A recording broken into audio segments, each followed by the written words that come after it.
खूबसूरत तो नहीं हो, तुम बहुत कोरे चट्टे तो नहीं हो, और आज के हमारे नौजवानों की तरह तुम बहुत खूबसूरती के पीछे तो नहीं भाग रहे हो। लेकिन है बिलाल, तुम्हें अल्लाह ने कैसा दीन दिया, कैसा ईमान दिया, तुम्हारे दिल के अंदर अल्लाह ने ईमान की कैसी मोहब्बत रख दी है कि बिलाल की चर्बियां उस तपती हुई रेत पर पिघल रही हैं। बिलाल का सीना गर्म पत्थर के नीचे दबा हुआ है, मगर बिलाल की जुबान पर अब भी अहद अहद की सदाएं बुलंद हो रही हैं। बिलाल उस हालत में भी अल्लाह की तौहीद की आवाज दे रहा है।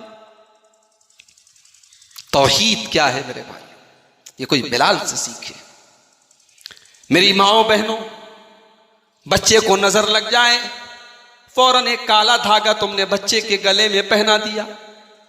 बच्चे को बीमारी हो गई, आपने गंडा और तावीज और छल्ले उसको पहना दिए। एक एक नहीं, तीन तीन चार चार धागे, लाल काले पीले धागे बच्चे के गले में डाल दिए। ओ मेरी माओ बहनों, तुम ईमान वाली औरत, तो तुम उन औरतों की से तुम्हारा रिश्ता है, तुम उन औरतों की कि नक्शे कदम पर चलने वाली तुम्हें होना चाहिए था। तुम्हें हजरत सुमैया के जैसा होना चाहिए था।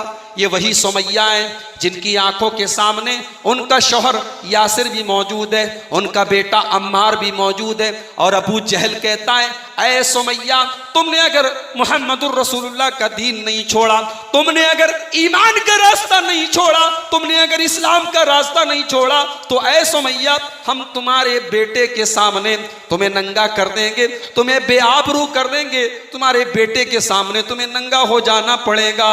मगर है सुमैया, तेरे ईमान और इस्तिकामत का क्या कहना कि सुमैया ने अपनी इज्जत तो आबरू और अपने बदन के कपड़े उतर जाने की परवाह न की, ईमान के साथ कोई कॉम्प्रोमाइज, कोई समझौता नहीं किया।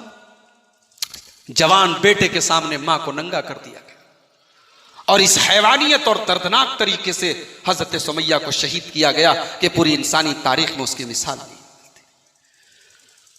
मेरी प्यारी माओ बहनों, सुमैया शहीद हो जाती हैं, सुमैया दुनिया से चली जाती हैं, मगर अपने ईमान से समझौता नहीं करती हैं।